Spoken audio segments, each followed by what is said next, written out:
Heat next. You got the fucking Suns in my mind. That now all I can fucking say is the Suns. I mean, I fucking shit out Suns all day. But again, I just want to hammer home. Knicks fans are going crazy over this. Knicks, you almost lost to them. Sorry. Go. If the refs were what? If the refs were not assholes, that ball touched the rim. So touched the rim. Yeah, people are losing their mind over that. I don't think it had a lot of there were a lot of pro right there. calls in that fourth quarter. It did. That's what happens when you're home. Yeah. I mean, yeah, I don't know. It's tough because Gabe Vincent was right there on that play for a layup. So yeah, it could be, Knicks.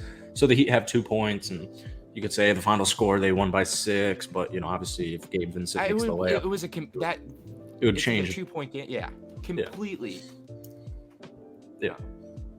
But the thing is like, and the other thing is people don't realize this probably just made the Heat even more mad. Eric Spoelstra, Jimmy Butler, in the team bus or locker room out there, basically probably yelled at them. They're like, they're scared. All right, because you know what? Even though they lost, you know what the Heat learned right here? Even without Jimmy, they're just as good. They can beat this team. This team is weak. All right, that's what the Heat had learned. It's not just Jimmy. It's them. They can win this, not just because of Jimmy. They can win this because of themselves. And I think that's the most impressive thing. And I think, if anything, this loss is probably going to galvanize the Heat to come out even more freaking pissed off and be like, you guys don't think we can do this. And I get that it's Jimmy, but say the same thing with Julius Randle in game 1. And I know they're different players. I know they're completely different players, and it's a completely different impact. But Julius Randle missed game 1, comes back in this game. So you can use the same contrary argument saying, oh, they barely won and they had a healthy Julius Randle. I don't think the Knicks lose this series, even with Jimmy Butler. But I would love to see. In fact, if I had to root for a team, I'd choose the Miami Heat. I'd choose the G stands for Gits. But I think with the way Jalen Brunson is a freaking star player. He's a star player. He's the best player on the New York Knicks. Julius Randle had a solid comeback game yesterday. And you also have R.J. Barrett's doing good. So R.J. Barrett was ranked the 25th best player in the playoffs so far out of 40. But he's doing, he's had a good first 2 games against Miami Heat. So it's just, I get the logic fully. And, Gabe Vincent, Max Strus, Bam Adebayo, I get it. I definitely get it. I would have to root for the Miami Heat, but I don't think the Knicks lose, man. I really don't. If go Nick. No, I felt like the Knicks. Looked not as good as the Heat with Jimmy. Like I think Jimmy Butler, X factor, number 1, X factor. And the Heat showed a lot. Julius Randle was on the court, and the Heat could have won this game, and they might have won this game. With Jimmy Butler on the court, I think for sure they win this game. Easily. I think they rested Jimmy. Jimmy was warming up. He was moving around. They said, Jimmy, we're going to win this series. We're going home. They play till Saturday.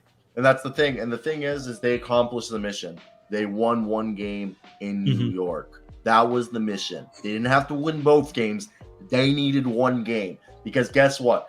Miami, so far this playoffs, Miami typically isn't like a huge, hostile environment. But for some reason, this playoff series, Miami has been insanely loud. All right. And they're going back-to-back games in Miami. Jimmy Butler's, what is it? Kingdom of Solitude? Fortress of Solitude. All right. And I'm just saying, if the Heat went back-to-back at home, that's a 3-1. Yeah. Ball the Knicks, from the Knicks standpoint, all they got to do now is get 1 at. Yeah, 100%. Knicks have to get 1, and what the Knicks got to do is to continue to play as a team, win the rebound battle, and to hustle. But I do want to say Gabe Vincent earning himself a fucking contract. Gabe Vincent's about to get paid by someone. I think it'll be Miami, as we saw with Duncan Robinson. They'll pay their players. You prove your worth, they'll pay you. I think he fits Miami culture perfectly. Yeah, at the same time, I think they kind of are pissed at themselves. The other thing is, do you trade Tyler Hero after this season if you do make it far into the playoffs? No, Tyler Hero is a big deal, man. Because I saw someone write an article saying that the Heat without Tyler Hero, not on the Heat, like it was basically the article was basically saying, "Wow, we're finding out that Tyler Hero isn't really that important to the Heat or something like that." You're gonna need him in the regular season when Jimmy doesn't want to play. True. The Heat were last year; they were the #1 seed. You know, they're a good team that just was inconsistent all year, and the Knicks dominated the rebounds yesterday. That's something to keep an eye on. Embiid